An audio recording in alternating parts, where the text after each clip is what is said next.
지금과 IT 버블 때를 비교해서 본다면 좀 차이점이 있는 것 같으세요? 일단 그때보다 지금 버블은 더 크죠. 아, 그래요? 1997년 12월에 우리나라 디폴트 선언을 했습니다. 내 종목이 하한가 하면 되게 즐거웠습니다. 하한가였습니다. 아, 그래요? 행복했어요. 나머지는 상장 폐지예요. 아. 1년 반 정도에 빠졌다가 시장은 돌아섰어요. 글로벌 금융위기 때는 너무너무 고통스럽고 힘들었거든요. 근데 다 올라왔어요. 내가 시장에서 빠져나오더라도 그 반등에 빠져나와야지 결국은 지수는 계속 올라왔어요. 그렇죠. 지금 시장이 느끼는 큰 공포 중에 하나가 옛날에 IT 버블 때를 조금 떠올리는 게 아닌가라는 생각도 좀 들거든요. 네네. 빅테크 주들이 폭락하는 걸 보면서 네. 옛날에 IT 버블이 있었을 때 그때 한번 폭락을 하고 그게 회복을 하는데 한 10년이 넘게 걸렸잖아요. 지금과 IT 버블 때를 비교해서 본다면 좀 차이점이 있는 것 같으세요? 일단 그때보다 지금은 버블은 더 크죠. 아, 그래요? 사실은 그때보다 크죠. 만약에 명명을 한다면 어떤 버블이겠습니까? 팬데믹 버블이죠. 팬데믹 버블. 팬데믹으로 버블을 만들어내는 거지 않습니까? 아직 생각을 해보세요. 팬데믹 이후에 가장 많이 뜬 거 코인 일단 코인, 아우, 부동산 네. 뭐 안 뜬 게 없어요. 전부 다 상승을 했어요. 이거는 팬데믹으로 인한 버블을 만들어놨기 때문에 그렇게 올랐던 거거든요. 그 버블이 이제 비정상이 정상으로 가는 그걸 이제 과격하게 표현하는 사람은 버블 붕괴라고 표현하는 거고 조금 완화적으로 시장을 보려고 좀 점잖게 얘기하시는 분들은 비정상이 정상으로 되는 거다 이렇게 표현을 좀 하고 있는 그렇죠. 거거든요. 근데 차이점이 있죠. IT 버블은요 아주 짧은 시간에 만들어냈습니다. 그래서 내려올 때도 아주 짧은 시간에 그냥 곧바로 상승했다 곧바로 빠져버렸어요. 네. 이후에 빵 조건으로 갔어요. 네. 근데 지금은 팬데믹 버블을 만들어 놓은 거는 그 전부터 글로벌 금융위기 이후부터 버블을 계속 만들고 있는 상태에서 팬데믹이 터지면서 거기 더 얹은 거거든요. 근데 이제 IT 버블하고 지금하고 약간 달라진 지금 어떤 점이 또 다르냐면요. 이것으로 인해서 위기가 올 수 있다라는 것을 제가 감히 아닙니다. 그런 걸 안 옵니다라고 얘기할 수 있는 상황은 아니에요. 분명히. 네네. 가능성은 분명히 있습니다. 그런데 그때 IT 버블 때는요. 기업들이 이익이 없는 상태에서 버블을 만든 거예요. 대표적으로 뭐 저 그때도 증권사 직원이었지만 뭐 새로운 기술이 뭐 그래가지고 한국 유명했죠. 정보가 네. 멀티플 100배로 막 성장을 해갖고 이제 말도 안 되는 버블을 만든 거고요. 이번에 올라왔던 빵주를 비롯해서 얘네들이 올라왔던 애들은 실적을 바탕으로서 올라왔습니다. 근데 실적 대비 더 많이 버블을 만든 건 분명히 맞죠. 근데 그것이 정상화되는 과정이 필요하다라는 거죠. 우리나라가 지금 엊그저께 지금 발표된 게 1분기 기업 실적, 네. 코스피의 실적이 영업이익 총합이 50.5조예요. 50.5조 곱하기 1분기니까 곱하기 4 하면은 200조죠. 그렇죠. 그 멀티플 10배 하면은 시가총액 나오는 거잖아요. 네네. 2000조죠. 네네. 우리나라 지금 2048조뿐이 안 됩니다. 그러니까 이제 버블은 거의 없어요. 우리나라 버블은 거의 없고요. 그러니까 지금 IT 버블 붕괴와 지금하고의 상황은 유사한 부분은 분명히 맞지만 그때하고 지금 다른 점은 그때는 이익이 없이 만들어 놓은 그냥 진짜 버블이고요. 그냥 금방 터질 수 있는 버블이었고요. 지금은 너무 빵빵했기 때문에 그것을 좀 줄여나가는 그러한 과정 속에 있다. 사실 이런 버블에 대한 걱정이 가장 크게 작용하는 게 성장주에 대한 부분이잖아요. 근데 뭐 우리나라에서도 뭐 리비안이나 아이온큐 이런 거 많이 투자를 하셨지만 예. 그런 기업들이 대표적으로 실적은 없는데 조금 많이 올랐던 예, 기업들이고 지금 월가에서는 성장주의 시대는 끝난 거 아니냐 이렇게 얘기하시는 분들도 있어서 예. 부장님이 보시기에 지금 미국의 성장주들 예. 지금 어떤 상황이라고 보세요? 근데 이제 성장주에 대한 그 개념이 서로들 좀 달라서 그런 얘기들 많이 하는 건데요. 사실은 성장주라 하면 이익 성장주라는 앞에 이익이라는 게 들어가 있으면 그냥 허무맹랑한 성장주는 아닌 거죠. 주식 투자는 미래에 투자하는 겁니다. 기업의 미래 이익에 투자하는 거거든요.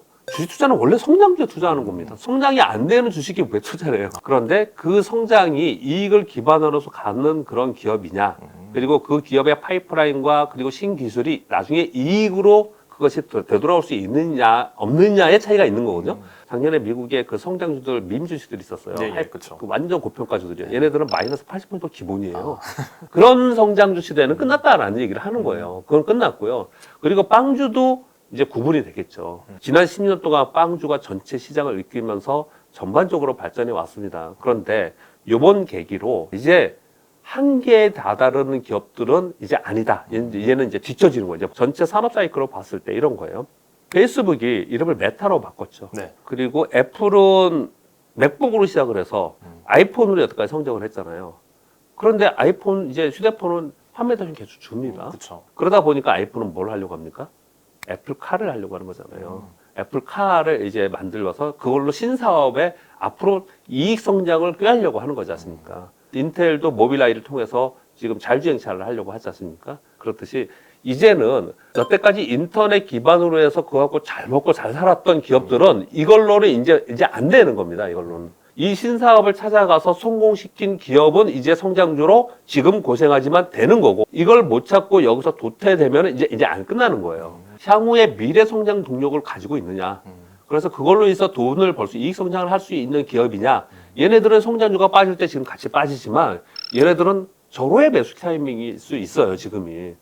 가장 싸게 살 수 있는. 앞으로 10년을 바라볼 때 지금이 가장 쌀 수도 있습니다, 그들은. 지금 90년대부터 계속 증권업계에 계셨다고 하니까 그동안에 굉장히 많은 또 위기들이 있었잖아요. 또 뭐 코로나 이후에 이제 시장에 들어오신 이제 주린이 분들은 사실 이런 하락장이 처음이실 것 같아요. 이런 뭐 폭락이 언제까지 계속될지에 대한 두려움도 많으실 것 같고, 이런 하락장, 폭락장을 처음 겪으시는 분들을 위해서 부장님이 이런 시장에서는 좀 이렇게 대응하시는 게 좋겠다라든지 팁을 하나 주신다면. 일단은 뭐 제가 이렇게 말씀드리면은 뭐 희망 회로네, 또는 뭐 그냥 위안을 주네, 이렇게 부정적으로 말씀하시는 분들이 있어서 되게 요즘 조심스러워요. 사실 지금 지수에서 굉장히 뭐 다음에 위기가 올 거다 이렇게 말씀도 많이 하시고 그래요.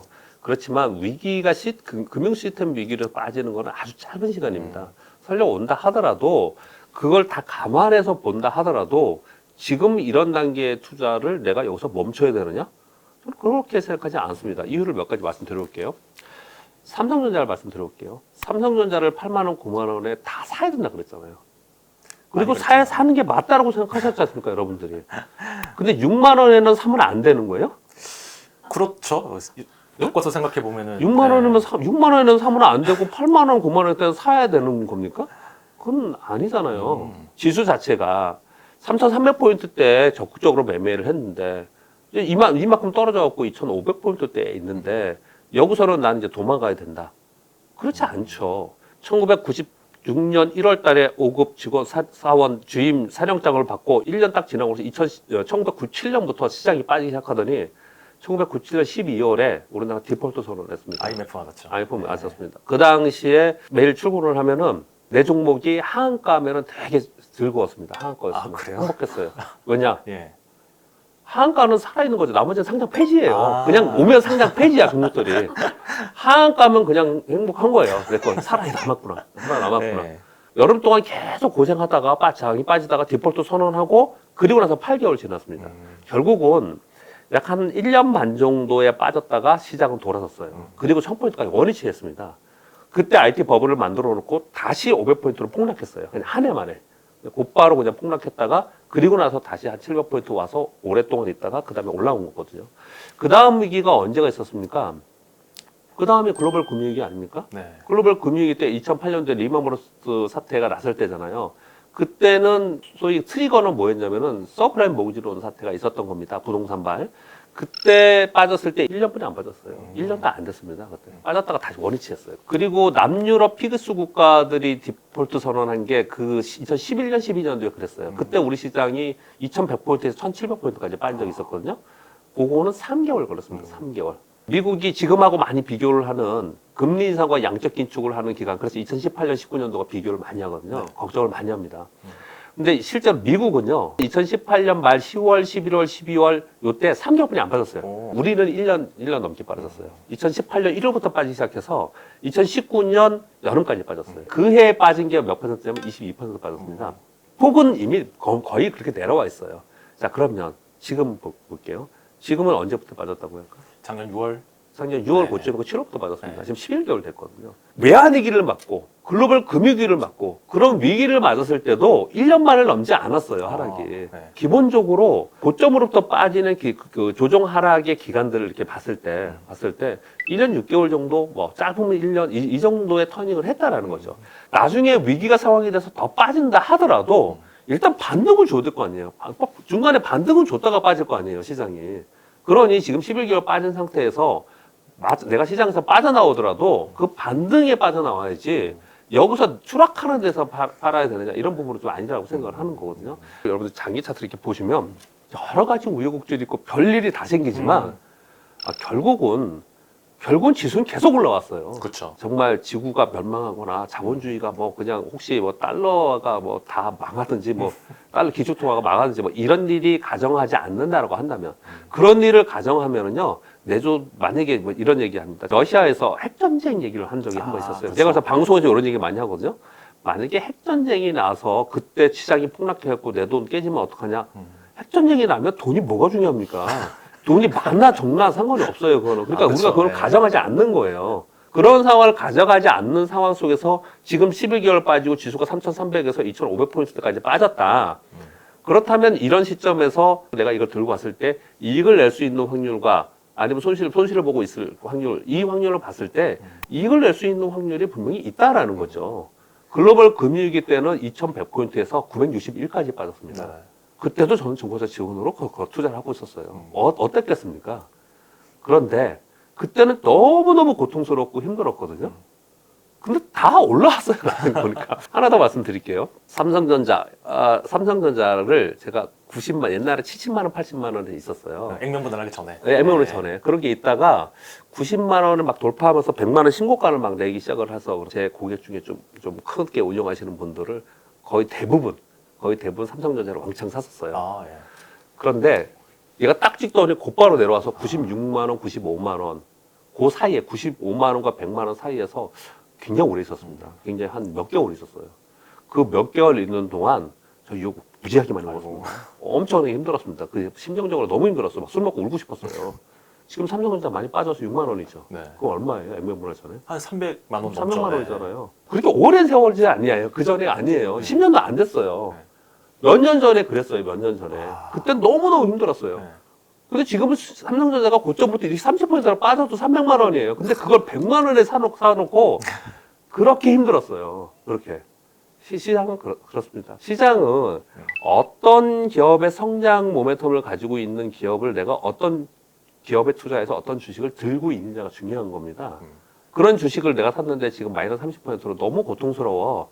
그러면 그냥 지금 시장이 그런 시장이니까 지금 시장이 빠져있는 시장이고 지금 힘들게 하는 시장이니까 시장에서 돈이 빠져나가는 구간이니까 이제 여기서 내가 돈을 더 투입해서 어떻게 할까 이걸 어떻게 할까 이런 고민을 더 많이 하지 마시고요. 그냥 두세요. 주식시장에서 주식 투자를 하면서 몸이 망가지는 게 굉장히 많습니다. 스트레스 받고. 그건 아니잖아요. 그러니까 요즘에 굉장히 스트레스 받아 하시는 분들 많고 또 막 욕도 하시고 이 심리적으로 그러시는 것 같은데 그렇게 생각하지 마셨으면 좋겠고요. 시장은 다시 올라갑니다. 그러니까 삼성전자의 반등은 외국인들이 우리나라에서 매수를 하는 타이밍이지 않습니까? 그 타이밍은 환율이 네이버 카카오를 다른 것으로 봐야 됩니다. 플랫폼으로 그냥 쉽게 돈 벌었던 거기서 진일보하지 못하면 그거는 이제 안 된다. 시장은 2600에서 2750 박스권에 있었어요. 외국인들이 다시 돌아오기 시작한다고. 그러면 저 2800, 2900 글로 갈 가능성이 굉장히 높아요.